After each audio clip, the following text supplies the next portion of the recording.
ನಮಸ್ಕಾರ ವೀಕ್ಷಕರೇ, ನಾನು ಮಂಜುನಾಥ್ ನಿರುಣಿ. ನೀವು ನೋಡ್ತಾ ಇದ್ದೀರಾ ನ್ಯೂಸ್ ನೆಟ್ವರ್ಕ್. ದೇಶದಲ್ಲಿ ಇವತ್ತು ಗ್ಯಾಸ್ ಎಮರ್ಜೆನ್ಸಿ ಶುರುವಾಗಿರುವಂತದ್ದು. ಆದ್ರೆ ಇಲ್ಲಿ ಗ್ಯಾಸ್ ಎಮರ್ಜೆನ್ಸಿ ಬಗ್ಗೆ ನಾನು ಮಾತನಾಡ್ಲಿಕ್ಕೆ ಬಂದಿಲ್ಲ. ಇಲ್ಲಿ ಮಾತಾಡ್ತಾ ಇರುವಂತಹ ವಿಚಾರ ಏನು ಅಂತ ಹೇಳಿದ್ರೆ, ಪ್ರತಿಯೊಬ್ಬರು ಕೂಡ ಉದ್ಯಮಿಗಳು, ಹೋಟೆಲ್ ಉದ್ಯಮಿಗಳು ಅದರಲ್ಲೂ ನೋಡ್ಲೇಬೇಕಾದಂತಹ ಒಂದು ಸುದ್ದಿ ಇದು. ಗ್ಯಾಸ್ ಸಿಲಿಂಡರ್ ಇಲ್ಲದೆ ನಾವೇನು ಮಾಡಕ್ಕಾಗಲ್ಲ ಅನ್ನುವಂತಹ ಪರಿಸ್ಥಿತಿಗೆ ನಾವೆಲ್ಲ ಬಂದಿದ್ವಿ. ಅದಕ್ಕೆ ಬೆಸ್ಟ್ ಎಕ್ಸಾಂಪಲ್ ಅಂತ ಹೇಳಿದ್ರೆ ಇವತ್ತಿನ ಪ್ರೆಸೆಂಟ್ ಸಿಚುವೇಶನ್ ಏನಿದೆ ಅಲ್ಲ, ಇದು ಏನಂತಂದ್ರೆ ನಿಮಗೆ ಒಂದು ಪಾಠ ಕಲಿಸುತ್ತೆ. ಏನು ಅಂತ ಹೇಳಿದ್ರೆ, ಯಾವುದಕ್ಕೂ ಕೂಡ ನಾವು ಕಟಿಬದ್ಧರಾಗಬಾರ್ದು ಮತ್ತೆ ಅಡ್ಜಸ್ಟ್ ಆಗಬಾರ್ದು ಅನ್ನುವಂಥದ್ದು. ಇವತ್ತು ಯಾವ ರೀತಿಯಾಗಿ ಹೋಟೆಲ್ ಉದ್ಯಮಗಳಾಗಿರ್ಬೋದು, ಬೇರೆ ಬೇರೆ ಗ್ಯಾಸ್ ಸಿಲಿಂಡರ್ ಮೇಲೆ ಅವಲಂಬಿತವಾದಂತಹ ಉದ್ಯಮಗಳು ಸಂಪೂರ್ಣವಾಗಿ ಸ್ಟಾಪ್ ಹೋಗಿದಾವೆ. ಆದ್ರೆ ಇದಕ್ಕೆ ಮುಂದುವರೆದ ಭಾಗವಾಗಿ ಏನ್ ಮಾಡ್ಬೇಕು ನಾವು ಆಲ್ಟರ್ನೇಟ್ ಅಂತ ಹೇಳಿದ್ರೆ, ಇವತ್ತು ನಾನು ನಿಮಗೆ ಕರ್ಕೊಂಡು ಬಂದಿದ್ದೇನೆ. ಯಾವ ರೀತಿಯಾಗಿ ನಾವು ಬೇರೆದಕ್ಕೆ ನಾವು ಇಂಪಾರ್ಟೆನ್ಸ್ ಕೊಡಬೇಕು ಮತ್ತೆ ಬೇರೆದಕ್ಕೂ ಆಲ್ಟರ್ನೇಟ್ ನೋಡ್ಕೊಳ್ಬೇಕು ಅನ್ನೋದಕ್ಕೆ ನಾನು ನಿಮಗೆ ತೋರ್ಸಕ್ ಬಂದಿದ್ದೇನೆ. ಇವತ್ತು ನೋಡಬಹುದು ಲಾರ್ಮನ್ ಅಂತ ಹೇಳಿ, ಇದು ನಾಗಸಂದ್ರದಲ್ಲಿ ಇರುವಂತಹ ಒಂದು ಫ್ಯಾಕ್ಟ್ರಿ. ಇದು ಏನು ಅಂತ ಹೇಳಿದ್ರೆ, ಇಲ್ಲಿ ನಾವು ಯಾಕೆ ಇವತ್ತು ಬಂದಿದೀವಿ ಅಂತ ಹೇಳಿದ್ರೆ, ಹೋಟೆಲ್ ಉದ್ಯಮ ಮಾಡುವಂತರಾಗಿರ್ಬೋದು, ಬೇರೆ ಬೇರೆ ಅಡಿಗೆ ಆಗಿರ್ಬೋದು, ಇವೆಂಟ್ಸ್ಗಳಾಗಿರ್ಬೋದು, ಮದುವೆಗಳಾಗಿರ್ಬೋದು, ಈ ಎಲ್ಲ ಕಾರ್ಯಕ್ರಮಗಳನ್ನು ಮಾಡುವಂತವ್ರು ಇವರ ಒಂದು ಶಾಪ್ಗೆ ಒಮ್ಮೆ ಭೇಟಿ ಕೊಟ್ಟರೆ, ಇಲ್ಲಿ ಎಲೆಕ್ಟ್ರಿಕ್ ಒಲೆಗಳಂತಂದ್ರೆ ತಯಾರು ಮಾಡಿರುವಂತದ್ದು. ಅಂದ್ರೆ ನಾನು ನಿಮಗೆ ಒಳಗಡೆ ಹೋಗಿ ತೋರಿಸುವಂತ ಕೆಲಸವನ್ನು ಮಾಡ್ತೀನಿ. ಅಲ್ಲಿನ ಮ್ಯಾನೇಜಿಂಗ್ ಡೈರೆಕ್ಟರ್ ಕೂಡ ಇದ್ದಾರೆ ಮತ್ತು ವರ್ಲ್ಡ್ ಫೇಮಸ್ ಅಂತ ಹೇಳ್ಬಹುದು. ಯಾಕೆ ಅಂತ ಹೇಳಿದ್ರೆ, ಇದುವರೆಗೂ ಯಾರು ಕೂಡ ಮಾಡದಂತಹ ಒಂದು ಸಾಧನೆಯನ್ನ ಈ ಲಾರ್ಮೆನ್ಸ್ ಅವರು ಮಾಡಿರುವಂತದ್ದು ಅನ್ನೋದ್ರ ಬಗ್ಗೆ ಸಂಪೂರ್ಣವಾಗಿ ನಿಮಗೆ ತೋರಿಸ್ತಾ ಹೋಗ್ತೇನೆ. ಅವರ ಮ್ಯಾನೇಜಿಂಗ್ ಡೈರೆಕ್ಟರ್ ಜೊತೆಗೂ ಕೂಡ ಮಾತನಾಡಿಸ್ತಾ ಹೋಗ್ತೇನೆ. ಬನ್ನಿ ವೀಕ್ಷಕರೇ.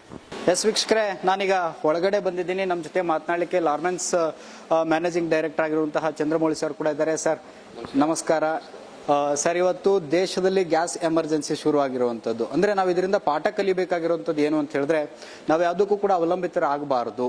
ನಮಗೆ ಎಕ್ಸ್ಟ್ರಾ ಏನಾದರೂ ಒಂದು ಅಡಿಷನಲ್ ಆಗಿ ಇರಬೇಕು ಅನ್ನೋಂಥದ್ದು ಇದರಿಂದ ಕಲಿಬೇಕಾಗಿರುವಂಥ ಪಾಠ. ಸರ್, ನೀವು ಕೂಡ ಅಂತಂದ್ರೆ ಎಲೆಕ್ಟ್ರಿಕ್ ಒಲೆಗಳನ್ನು ಕೂಡ ಅಂತಂದ್ರೆ ಇವತ್ತು ತಯಾರನ್ನ ಮಾಡಿದಿರಿ, ತುಂಬಾ ವರ್ಷಗಳಿಂದ ಕೂಡ ಮಾಡ್ತಾ ಬಂದಿದ್ರಿ. ಆದ್ರೆ ಜನ ಗ್ಯಾಸ್ಗೆ ಮಾರು ಹೋಗಿರೋದ್ರಿಂದ ಎಲೆಕ್ಟ್ರಿಕ್ ಕಡೆ ಬಂದಿರಲಿಲ್ಲ. ಇವತ್ತು ತುಂಬಾ ಜನ ಅಂತಂದ್ರೆ ಸಡನ್ ಆಗಿ ಎಲ್ಲಿದೆ ಎಲೆಕ್ಟ್ರಿಕ್ ಅಂತ ಹುಡುಕ್ತಾ ಇದ್ದಾರೆ. ನಾವು ಜನರಿಗೆ ಇವತ್ತು ನಿಮ್ಮನ್ನ ಪರಿಚಯ ಮಾಡ್ಕೊಳ್ಳಿಕ್ಕೆ ಬಂದಿದ್ದೀವಿ. ಸರ್, ನಿಮ್ಮ ಒಂದು ಪ್ರಾಡಕ್ಟ್ ಬಗ್ಗೆ ಹೇಳೋದಾದ್ರೆ ನಮ್ಮ ಜನತೆಗೆ ಹೇಳಿ ಸರ್. ನಮಸ್ಕಾರ, ನನ್ನ ಹೆಸರು ಚಂದ್ರಮೌಳಿ. ನಾವು ಲಾರ್ಮನ್ ಕಿಚನ್ ಎಕ್ವಿಪ್ಮೆಂಟ್ಸ್ ಇಂದ ಮಾತಾಡ್ತಾ ಇದ್ದೀನಿ. ನಾವು ಈ ಇಂಡಕ್ಷನ್ ತಂತ್ರಜ್ಞಾನವನ್ನು 2012ರಲ್ಲಿ ಮೊದಲನೇ ಬಾರಿಗೆ ಮಾಡಿದ್ದೀವಿ. ಈ ಇಂಡಕ್ಷನ್ ತಂತ್ರಜ್ಞಾನದ ಅಡ್ವಾಂಟೇಜ್ ಏನು ಅಂದರೆ, ನಿಮಗೆ ಯಾವುದೇ ರೀತಿ ಬೆಂಕಿ ಇರಲ್ಲ. ಬೆಂಕಿ ಇಲ್ದಿದ್ದ ಕಾರಣ ನಿಮಗೆ ಯಾವುದೇ ಅನಾಹುತ ಆಗಲ್ಲ. ಎಫಿಷಿಯನ್ಸಿ ಕೂಡ ಇದು LPG ಕಂಪೇರ್ ಮಾಡಿದ್ರೆ ಹೆಚ್ಚು ಕಮ್ಮಿ 60% ಉಳಿತಾಯ ಆಗುತ್ತೆ. ಅಂದರೆ LPGಗೆ ನೀವು 100 ರೂಪಾಯಿ ಖರ್ಚು ಮಾಡಿದ್ರೆ ಇಲ್ಲಿ 40 ರೂಪಾಯಿ ಖರ್ಚು ಬರುತ್ತೆ ಕರೆಂಟಿನ ಬಿಲ್, ಅಷ್ಟು ಉಳಿತಾಯ ಆಗುತ್ತೆ. ಇದು ಬೆಂಕಿ ಇಲ್ದಿದ್ದ ಕಾರಣ ನಿಮಗೆ ಯಾವುದೇ ರೀತಿ ಟಾಕ್ಸಿಕ್ ಗ್ಯಾಸಸ್ ಆಚೆ ಬರಲ್ಲ. ಅದರಿಂದ ಅಡುಗೆ ಮಾಡೋವರೆಗೂ ಅಲ್ಲಿ ನಿಂತ್ಕೊಳ್ಳೋಕ್ಕೆ ಒಳ್ಳೆ ವಾತಾವರಣ ಇರುತ್ತೆ. ಇವಾಗ ಇಲ್ಲಿ ನೀವು ನೋಡಿದ್ರೆ ನಾವು ಒಂದು ಒಲೆಯನ್ನು ಹಚ್ಚಿದ್ದೀವಿ, ಇದರಲ್ಲಿ ಒಂದು ಪಾತ್ರೆ ಇಟ್ಟಿದ್ದೀವಿ, ಈ ಪಾತ್ರೆಯಲ್ಲಿ ನೀರು ತುಂಬಿಸಿದ್ದೀವಿ. ಇವಾಗ ನೀರು ಕಾಯ್ತಾ ಇದೆ, ನೀರು ಕುದೀತಾ ಇದೆ. ಆದರೆ ನಾನು ಪಾತ್ರೆ ಮುಟ್ತೀನಿ, ಪಾತ್ರೆ ಬಿಸಿ ಇರಲ್ಲ. ಅದೇ ಥರ ಅಕ್ಕಪಕ್ಕ ಎಲ್ಲಿ ಮುಟ್ಟಿದ್ರು ಅದು ಬಿಸಿ ಇರಲ್ಲ. ಇದು ನಮ್ಮ ಇಂಡಕ್ಷನ್ ಟೆಕ್ನಾಲಜಿ ಅಡ್ವಾಂಟೇಜ್. ಇದು ಅತಿ ವೇಗವಾಗೂ ಮಾಡುತ್ತೆ, ಅದೇ ಥರ ಇದು ಸೇಫ್ಟಿನೂ ಇರುತ್ತೆ. ಆ್ಯಂಡ್ ಇದನ್ನ ನಾವು ಕ್ಲೀನ್ ಗ್ರೀನ್ ಕಿಚನ್ ಅಂತ ಕರಿತೀವಿ. ನಾವು ಇದುವರೆಗೂ LPG ಡಿಪೆಂಡೆಂಟೇ ಆಗ್ಬಿಟ್ಟಿದ್ದೀವಿ. LPG ಡಿಪೆಂಡೆಂಟ್ ಆಗಿರೋದ್ರಿಂದ ನಾವು ಇಂಪೋರ್ಟೇ ಮಾಡ್ಕೋಬೇಕಾಗಿರುತ್ತೆ. ಇಂಪೋರ್ಟ್ನಲ್ಲೂ ನಮಗೆ ಖರ್ಚು ಜಾಸ್ತಿ ಬಂದಿದೆ. ನಾವು ಒಂದು ಆಲ್ಟರ್ನೇಟ್ ಸೋರ್ಸ್ಗೆ ರೆಡಿ ಆಗಿರಲಿಲ್ಲ. ಈ ರೀಸೆಂಟ್ ಪಾಸ್ಟ್ನಲ್ಲಿ ಆಗಿರೋ LPG ಕೊರತೆಯಿಂದ ಸುಮಾರು hotels, resorts, hospital, industrial kitchen, institutional kitchen, canteens ಎಲ್ಲರೂ ಇವಾಗ ನಮ್ಮನ್ನು ಹುಡ್ಕೊಂಬಂದು ಇದನ್ನ ಬೇಕು ಅಂತ ಬಯಸ್ಕೊಂಡ್ಬರ್ತಾ ಇದ್ದಾರೆ. ಸರ್, ಈಗ ಮೇನ್ ಆಗಿ ನಾವು ನೋಡೋದೇನು ಅಂತ ಹೇಳಿದ್ರೆ, ಇವತ್ತು ಜನಸಾಮಾನ್ಯರಾಗಿರ್ಬೋದು, ಯಾರೇ ಹೋಟೆಲ್ ಉದ್ಯಮ ಆಗಿರ್ಬೋದು, ನೋಡುವಂಥದ್ದು ಏನು ಅಂತ ಸೇವಿಂಗ್ಸ್ ಏನು ಅನ್ನುವಂಥದ್ದು ನೋಡ್ತಾ ಇರ್ತಾರೆ. ಸರ್, ಈಗ ಗ್ಯಾಸ್ಗೂ ಮತ್ತೆ ಈ ಒಂದು ಎಲೆಕ್ಟ್ರಿಕ್ ಒಲೆಗೂ ಕೂಡ ಏನು ಡಿಫ್ರೆನ್ಸ್ ಇದೆ ಸರ್? 40ರಿಂದ 60% ಉಳಿತಾಯ ಇರುತ್ತೆ. ಯಾವ ತರ ಉಳಿತಾಯ ಆಗುತ್ತೆ ಸರ್? ಅದೇ ನಾನು ಇವಾಗಲೇ ತೋರಿಸಿದಂಗೆ, ನೀವು ಗ್ಯಾಸ್ನಲ್ಲಿ ಏನಾದರೂ ಒಂದು ತಪ್ಪಲೆಯಲ್ಲಿ ನೀರು ಕಾಯಿಸ್ಬೇಕು ಅಂದರೆ ಮೊದಲು ತಪ್ಪಲೆ ಕಾಯತ್ತೆ, ಅದಾದ್ಮೇಲೆ ಒಳಗಿರೋ ನೀರು ಕಾಯೋದು. ಆಮೇಲೆ ಅಕ್ಕಪಕ್ಕ ನಿಂತ್ಕೊಂಡ್ರೆ ನಮಗೂ ಬಿಸಿ ಹವೆ ಹೊಡಿಯುತ್ತೆ. ಇದರಲ್ಲಿ ಇವಾಗ ನೋಡಿ, ಪಾತ್ರೆ ಮುಟ್ತಾ ಇದ್ದೀರಾ, ಪಾತ್ರೆ ಬಿಸಿ ಆಗ್ತಾ ಇಲ್ಲ, ಇಲ್ಲ ಅಕ್ಕಪಕ್ಕ ಎಲ್ಲಿ ಮುಟ್ಟಿದ್ರು ನಿಮಗೆ ಬಿಸಿ ಇಲ್ಲ.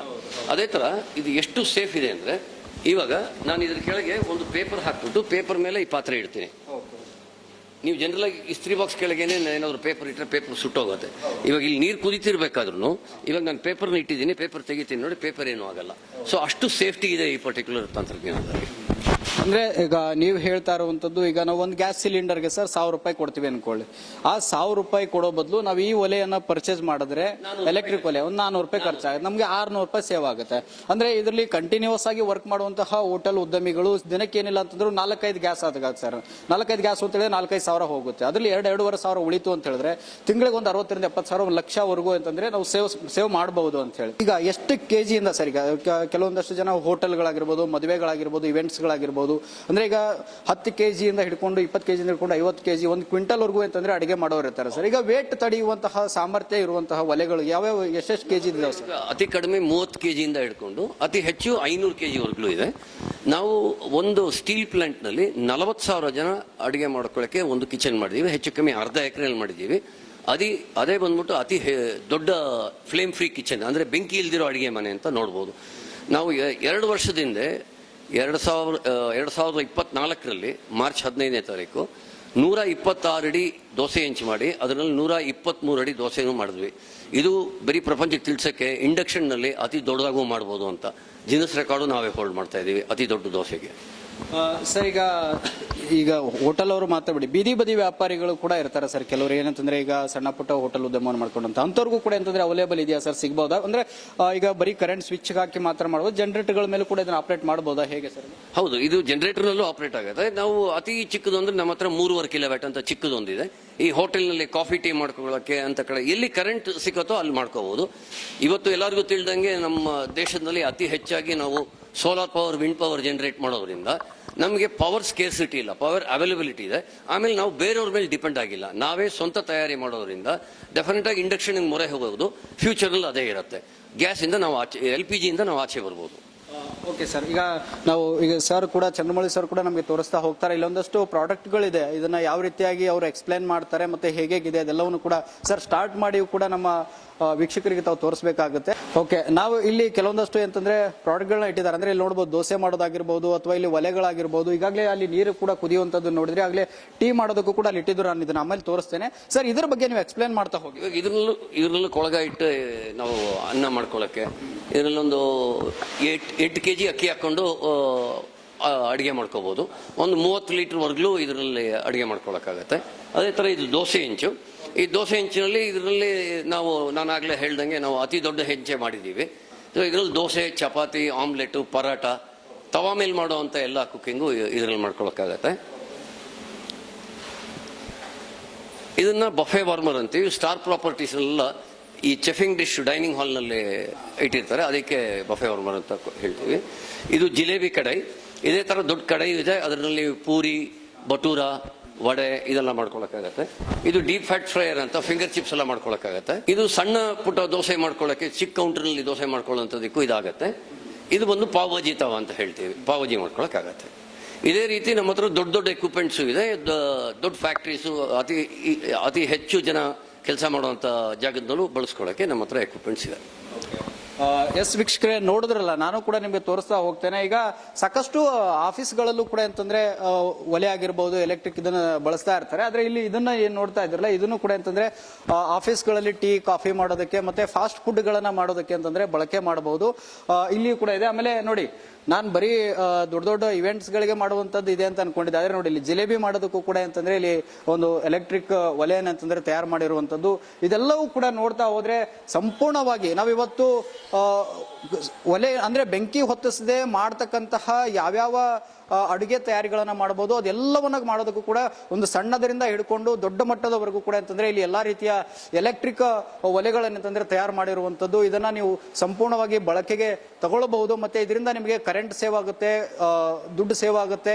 ಆಮೇಲೆ ಬೇರೆ ಕಡೆಯಿಂದ ಟ್ರಾನ್ಸ್ಪೋರ್ಟ್ ಮಾಡ್ಕೊಳ್ಳುವಂತಹ ಒಂದು ಗೊಂದಲವೂ ಕೂಡ ಇರೋದಿಲ್ಲ. ನಾವೀಗ ಗ್ಯಾಸ್ ತಗೋಬೇಕು ಅಂತ ಹೇಳಿದ್ರೆ 1 ವಾರ ಮೊದಲೇ ಅಡ್ವಾನ್ಸ್ ಮಾಡಬೇಕು, ಅಡ್ವಾನ್ಸ್ ಬುಕಿಂಗ್ ಕೊಡಬೇಕು, ಅದೆಲ್ಲವೂ ಕೂಡ ಬರೋದಕ್ಕೆ ಲೇಟ್ ಆಗುತ್ತೆ. ಮತ್ತೆ ಅಡಿಗೆ ಮಾಡೋರ್ಗೂ ಕೂಡ ಅಂತಂದ್ರೆ ಆಗಲೇ ಸರ್ ಹೇಳಿರುವ ರೀತಿಯಲ್ಲಿ ಹೀಟ್ ಇದ್ರೆ ಅಡಿಗೆ ಮಾಡೋದಕ್ಕೆ ಜನ ಬರೋದಕ್ಕೆ ಹೆದರ್ತಾರೆ, ಯಾಕೆ ಬರೋದಪ್ಪ ಅಂತ. ಆಮೇಲೆ ಗ್ಯಾಸ್ ಸಿಲಿಂಡರ್ ಬಳಕೆ ಮಾಡೋದ್ರಿಂದಾಗಿ ಯಾವಾಗ ಏನಾಗುತ್ತೆ ಅನ್ನುವಂತಹ ಭಯ ಕೂಡ ಅಂತಂದ್ರೆ ಅಲ್ಲಿರುವಂತವ್ರಿಗೆ ಇರುತ್ತೆ. ಅದ್ಯಾವುದು ಕೂಡ ಅಂತಂದ್ರೆ ತೊಂದರೆ ಇಲ್ಲದೆ ಮುಕ್ತವಾಗಿ ಅಂತಂದ್ರೆ ಈ ಎಲೆಕ್ಟ್ರಿಕ್ ಒಲೆಗಳನ್ನ ಬಳಸಿ ಅಂತಂದ್ರೆ ಕಡಿಮೆ ವೆಚ್ಚದಲ್ಲಿ ನಾವು ಹೆಚ್ಚಿನ ಆದಾಯವನ್ನ ತಂದುಕೊಳ್ಳುವಂತದ್ರಲ್ಲಿ ನಮಗೂ ಕೂಡ ಲಾಭ ಆಗುತ್ತೆ ಅನ್ನುವಂತ ಮಾತನ್ನ ಹೇಳ್ತಾ ಇದ್ರು. ಸರ್, ಇವತ್ತಿನ ಒಂದು ಪ್ರೆಸೆಂಟ್ ಸಿಚುವೇಶನ್ ನಾವು ನೋಡ್ತಾ ಹೋದ್ರೆ ಸಾಕಷ್ಟು ಜನ, ನಾವು ಸಾಕಷ್ಟು ಕಡೆ ವರದಿ ಮಾಡಕ್ ಹೋದಂತ ಸಂದರ್ಭದಲ್ಲೂ ಕೂಡ ಕೇಳ್ತಾ ಇದ್ರು, ಎಲ್ಲಿ ಎಲೆಕ್ಟ್ರಿಕ್ ಒಲೆಗಳು ಸಿಕ್ಕರೆ ಹೇಳಿ ಸರ್ ನಮಗೆ ಅಂತ ಹೇಳಿ. ಈಗ ಏನಾದ್ರೂ ಈ ಒಂದು ವಿಡಿಯೋ ನೋಡಿದ್ಮೇಲೆ ಸಾಕಷ್ಟು ಜನ ಅಂತಂದ್ರೆ ಪರ್ಚೇಸ್ ಮಾಡಬೇಕು ಅನ್ನುವಂಥವ್ರು ಯಾರಾದರೂ ಇದ್ರೆ ಅಥವಾ ಇನ್ನಾರಿಗೂ ಸಜೆಸ್ಟ್ ಮಾಡ್ತಾ ಇರ್ತಾರೆ. ಸರ್, ಇದ್ರದ್ದು ಟ್ರಾನ್ಸ್ಪೋರ್ಟ್ ಎಲ್ಲ ಹೇಗಿರುತ್ತೆ, ನಿಮ್ಮನ್ನ ಹೇಗೆ ಕಾಂಟ್ಯಾಕ್ಟ್ ಮಾಡೋದು, ಮತ್ತೆ ಎಲ್ಲಿ ನಿಮ್ಮ ಲೊಕೇಶನ್ ಇದೆ, ಆಲ್ ಓವರ್ ಇಂಡಿಯಾ ನಿಮ್ದು ಎಷ್ಟು ಬ್ರಾಂಚಸ್ಗಳಿದೆ ಸರ್? ನಮ್ಮ ಫ್ಯಾಕ್ಟ್ರಿ ಎಕ್ಸ್ಪೀರಿಯನ್ಸ್ ಸೆಂಟರ್ ಅಂತ ನಾವು ಬಂದ್ಬಿಟ್ಟು ನಾಗಸಂದ್ರ ಮೆಟ್ರೋ ಸ್ಟೇಷನ್ ಪಕ್ಕ ಇದ್ದೀವಿ. ನಮ್ಮ ಮೇನ್ ಫ್ಯಾಕ್ಟ್ರಿ ಬಂದು ದಾಬಾಸ್ಪೇಟೆನಲ್ಲಿದೆ. ನಾವು ಅಕ್ರಾಸ್ ಇಂಡಿಯಾ ಕೇಟರ್ ಮಾಡ್ತೀವಿ. ಈ ಇಂಡಿಯಾ ಪೂರ್ತಿ ಸರ್ವೀಸು ಇದೆ. ನಮ್ಮ ಟೆಕ್ನಿಷಿಯನ್ಸ್ ಅಕ್ರಾಸ್ ಇಂಡಿಯಾ ಇದ್ದಾರೆ. ಎಲ್ಲ ಕಡೆ ಸರ್ವೀಸು ಪ್ರೊವೈಡ್ ಮಾಡ್ತೀವಿ. ನಮ್ಮನ್ನು ಕಾಂಟ್ಯಾಕ್ಟ್ ಮಾಡಬೇಕಂದ್ರೆ lorben.in ಅಂತ ಕಾಂಟ್ಯಾಕ್ಟ್ ಮಾಡ್ಬೋದು. ಆಮೇಲೆ ನಮ್ಮ ವೆಬ್ಸೈಟ್ನಲ್ಲಿ ನಿಮಗೆಲ್ಲ ಡೀಟೇಲ್ಸ್ ಇದೆ. ಆನ್ಲೈನಲ್ಲಿ ಬುಕ್ಕಿಂಗು ಮಾಡ್ಕೋಬೋದು.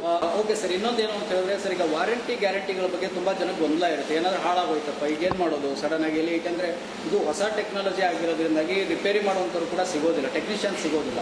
ಹಾಗಾಗಿ ಹೇಗೆ ನಿಮ್ಮನ್ನ ಇದು ವಾರಂಟಿ ಗ್ಯಾರಂಟಿ ಎಲ್ಲ ಕೊಡ್ತೀರಿ? ಯಾಕೆ ಈ ಪರ್ಟಿಕ್ಯುಲರ್ ಪ್ರಾಡಕ್ಟ್ ನನಗೂ ನಾವೇ ಮ್ಯಾನುಫ್ಯಾಕ್ಚರ್ ಮಾಡ್ತೀವಿ. ಇದು ಯಾವುದೇ ಬೇರೆ ದೇಶದಿಂದ ತಗೊಂಬಂದು ಮಾರಲ್ಲ. ಎಂಟೈರ್ ಡಿಸೈನ್ ಡೆವಲಪ್ಮೆಂಟ್ ಪೂರ್ತಿ ನಾವೇ ಮಾಡಿರೋದ್ರಿಂದ ಕಂಪ್ಲೀಟ್ ಪ್ರಾಡಕ್ಟ್ಗೆ 1 year ವ್ಯಾರಂಟಿ ಇರುತ್ತೆ. ಆಮೇಲೆ ಆನ್ ಸೈಟ್ ಸರ್ವಿಸ್ ಇರುತ್ತೆ. ಏನೇ ಸ್ಪೇರ್ ಪಾರ್ಟ್ಸ್ ಹೋದ್ರು ಅದಕ್ಕೆ ರೀಪ್ಲೇಸ್ಮೆಂಟಿಗೆ ನಮ್ಮ ಹತ್ರ ಬೇಕಾದಷ್ಟು ಸ್ಪೇರ್ಸು ಇದೆ. ಅದನ್ನು ಮಾಡ್ತಾನೆ ಇದೀವಿ. ಹೆಚ್ಚು ಕಮ್ಮಿ ಅಕ್ರಾಸ್ ಇಂಡಿಯಾ ನಮಗೆ ಇವಾಗ 4,000ಕ್ಕಿಂತ ಹೆಚ್ಚು ಕಸ್ಟಮರ್ಸ್ ಇದ್ದಾರೆ. ಆನ್ಲೈನ್ ಸಪೋರ್ಟು ಮಾಡ್ತೀವಿ, ಆಫ್ಲೈನ್ ಸಪೋರ್ಟು ಮಾಡ್ತಾ ಇದ್ದೀವಿ. ಓಕೆ ಸರ್, ಈಗ ಬುಕ್ಕಿಂಗ್ ಮಾಡಿದ ಎಷ್ಟು ದಿನಗಳ ಒಳಗೆ ಕಸ್ಟಮರ್ಗಳಿಗೆ ಡೆಲಿವರಿ ಕೊಡ್ತೀರಾ ಸರ್? ಈಗ ನೆಸೆಸಿಟಿ ಜಾಸ್ತಿ ಇರೋದ್ರಿಂದ, ಅಗತ್ಯತೆ ಜಾಸ್ತಿ ಇರೋದ್ರಿಂದ ನಮಗೆ ಮಿನಿಮಮ್ 15 ದಿವಸದೊಳಗೆ ಡೆಲಿವರಿ ಕೊಡ್ತಾ ಇದ್ದೀವಿ. 15 days ಒಳಗಡೆ all over India? All over India. Okay. Yes, ನೋಡಿದ್ರಲ್ಲ ವೀಕ್ಷಕರೇ, ಆಲ್ ಓವರ್ ಇಂಡಿಯಾ ನೀವು ದೇಶದ ಯಾವುದೇ ಮೂಲೆಯಲ್ಲಿದ್ದರೂ ಕೂಡ ಅಂತಂದ್ರೆ ನಿಮಗೆ 15 ದಿನಗಳ ಒಳಗಾಗಿ, ಅದರಲ್ಲೂ ನಮ್ಮ ಕರ್ನಾಟಕದವ್ರು ಯಾರಾದರೂ ಇದ್ರೆ ಒಂದು 4 ರಿಂದ 5 ದಿವಸ ಆಗ್ಬೋದು, ಅಥವಾ 10 ದಿನದ ಒಳಗಾಗಿ ನಿಮ್ಮ ಮನೆಗೆ ಏನಂತಂದ್ರೆ ಪ್ರಾಡಕ್ಟ್ ಬಂದು ತಲುಪುತ್ತೆ. ಮತ್ತೆ ಇದರದ್ದು ಏನು ವಾರಂಟಿ ಗ್ಯಾರಂಟಿ ಏನು ಇರುತ್ತೆ ಅಲ್ಲ, ಅದೆಲ್ಲವೂ ಕೂಡ ಅಂತಂದ್ರೆ ನಿಮಗೆ ರಿಪ್ಲೇಸ್ಮೆಂಟ್ ಇರುತ್ತೆ. ಏನೇ ಆದರೂ ಕೂಡ ಅಂತಂದ್ರೆ ಇಮಿಡಿಯೇಟ್ ಆಗಿ ಕಸ್ಟಮರ್ ಕೇರ್ ನಂಬರ್ ಕೂಡ ಇರುತ್ತೆ, ಕಾಲ್ ಮಾಡಬಹುದು. ಮತ್ತೆ ಸರ್, ಈ ತರ ನಿಮ್ಮ ಹತ್ರ ಪರ್ಚೇಸ್ ಮಾಡಿದ್ವಿ, ಈ ತರ ಹಿಂಗಾಗಿದೆ ಅಂತ ಹೇಳಿದ್ರೆ ತಕ್ಷಣಕ್ಕೆ ಅಂತಂದ್ರೆ ಅಲ್ಲಿ ಟೆಕ್ನಿಷಿಯನ್ ಕಳಿಸ್ತಾರೆ. ಒಂದು ಇಲ್ಲ ಅಂತ ಹೇಳಿದ್ರೆ ರಿಪ್ಲೇಸ್ಮೆಂಟ್ ಮಾಡಿ ನಿಮಗೆ ಕೊಡುವಂತಹ ವ್ಯವಸ್ಥೆಯನ್ನು ಮಾಡ್ತಾರೆ. ನಂಬಿಕೆಗೆ ಅರ್ಹವಾದಂತಹ ಒಂದು ಕಂಪನಿ ಅಂತ ಹೇಳಿದ್ರೆ ತಪ್ಪಾಗ್ಲಿಕ್ಕಿಲ್ಲ. ಎಸ್ ವೀಕ್ಷಕರೇ, ಇಂತಹ ಇನ್ನಷ್ಟು ಇಂಟ್ರೆಸ್ಟಿಂಗ್ ಸ್ಟೋರಿಗಳಿಗಾಗಿ ನೋಡ್ತಾ ಇರಿ ನ್ಯೂಸ್ ನೆಟ್ವರ್ಕ್. ನಾನು ಮಂಜುನಾಥ್ ನಿರೋಣಿ, ಧನ್ಯವಾದಗಳು.